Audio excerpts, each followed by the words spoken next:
This is Matthew of Another World Terraria, where I teach and inspire you on the topics of rare plants and artistic nature displays. In this video, I'm going to teach you about 10 awesome miniature terrarium plants that are easy to grow.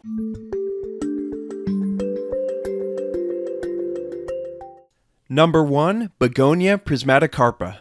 Aside from the small size and interesting shaped leaves, one of the best things about this species is that it blooms almost constantly with pretty yellow flowers that have reddish-orange streaks.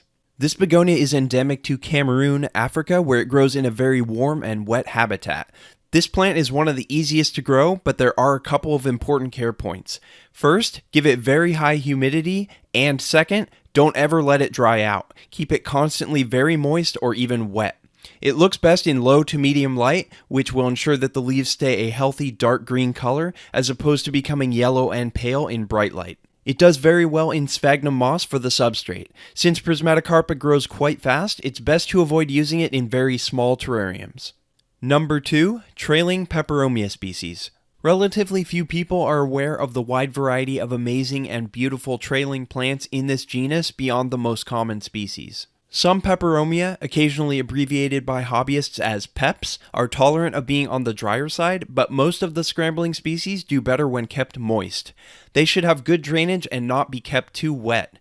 Give them medium to high humidity and low to medium light. I use sphagnum for substrate, but trailing peps will grow on almost any moist substrate or surface.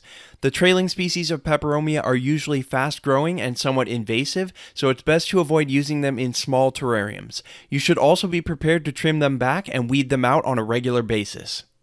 Number 3. Marcgravia species.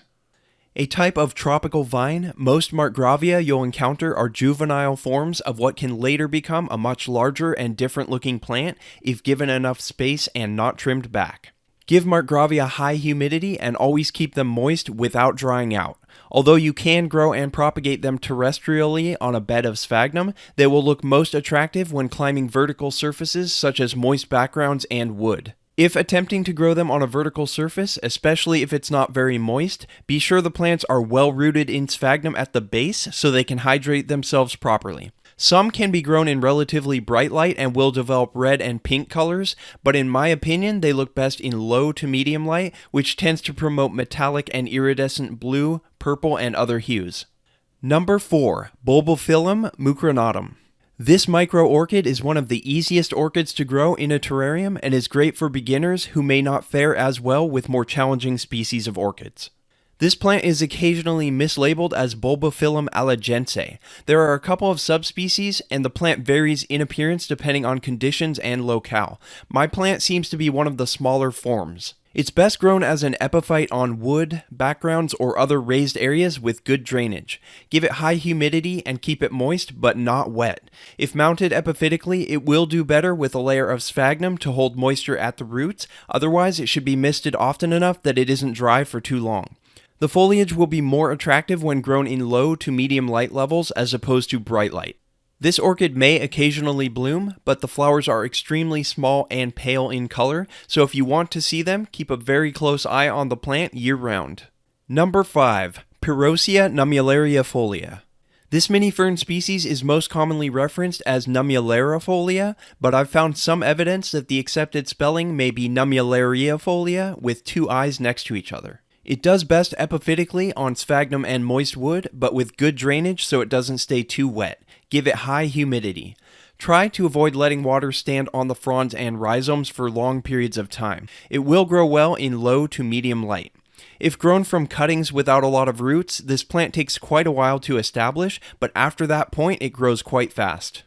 For more videos like this one, join Team Terraria by hitting the subscribe button and then click the bell so you'll be more likely to see my new uploads. Number 6. Davallia parvula. This miniature epiphytic creeping fern may look delicate, but it's quite sturdy and resilient.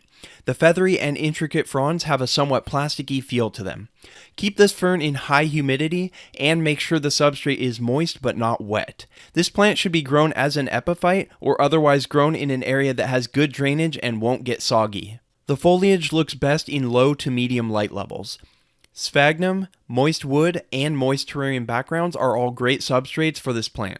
If grown from cuttings without a lot of roots or going through a transplant shock, sometimes Davallia parvula will drop its fronds. It usually takes quite some time for the cuttings to establish, but then the plant will pick up speed. Number 7. Sinningia muscicola. Sometimes this species is called Sinningia Rio das Pedras after the location it was discovered in Brazil. This plant is in the family Gesneriaceae, commonly referred to as Gesneriads. Sinningia muscicola is a tuberous species which may occasionally die back, either fully or partially, for a rest period. If this happens, you can slightly reduce watering until you notice new growth, but in my experience, a reduction in water isn't absolutely necessary. When it's happy, this plant blooms often and sometimes profusely with dainty pink flowers. It will also self-seed like crazy. Give this species high humidity and keep it moist but with decent drainage so the substrate won't get soggy. I think this one grows and looks best in medium light levels. Sphagnum works very well for muscicola as long as you don't overwater it. Number 8. Deinostigma tamianum. The correct species name is tamianum, not tamiana. Most of what you'll see online will say tamiana, but that name is an incorrectly used remnant from when the plant was previously classified as Curita or Primulina tamiana. This small Gesneriad likes high humidity, but it can adapt well to medium humidity levels. Give it a well-drained substrate, such as an African violet mix, or you can use sphagnum with perlite added. Keep the substrate moist, but not wet. This one looks best in medium lighting. When happy, it will bloom profusely with clusters of white flowers that have 2 purple stripes. Number 9. Dischidia nummularia.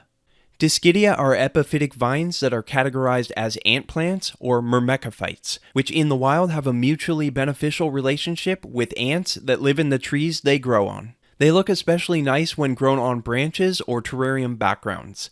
Dischidia nummularia is quite drought tolerant. I found it's best to keep it slightly moist most of the time, with occasional periods of a bit more moisture and occasional periods of letting it dry out between waterings. The most important key is to give it good drainage and never keep it soggy. Air movement is beneficial to this species, which will help the roots and foliage dry out slightly between waterings and prevent rot and fungal issues. Dischidia is best grown as an epiphyte, but can grow as a ground cover as long as the substrate isn't too wet. This species can grow in just about any light level, from low light up to bright light. It can be grown with a small amount of sphagnum, on cork bark, epiweb panel, terrarium backgrounds, and so on. This one gets adorable tiny white flowers in clusters along the stem. I've found that sometimes you can trigger a bloom by reducing water and fertilizer for a few months, and then increasing them again. Number 10. Diastema affine. This plant is going around the hobby most commonly labeled as Diastema hispidum, but after extensive research, I'm 99% sure it's Diastema affine. In any case, this is one of my favorite miniature plants. It has lovely serrated foliage with fantastic texture and color. It also gets very cute, pretty little white flowers with purple splotches on each petal. The only downside to this species is that it can sometimes become a bit straggly and floppy, so it's not always a tidy clump. However, it can be trimmed back or easily restarted from tip cuttings. In my opinion, the plant looks best in very low light, where the foliage becomes a dark green and can have slightly iridescent metallic sheen with blue and purple hues. This species needs high to very high humidity to protect the thin and delicate leaves from desiccating. It does very well when grown terrestrially in sphagnum. Diastema is a bit of a fast grower, and as mentioned, it isn't always the tidiest plant, so I'd save it for a medium to large size terrarium.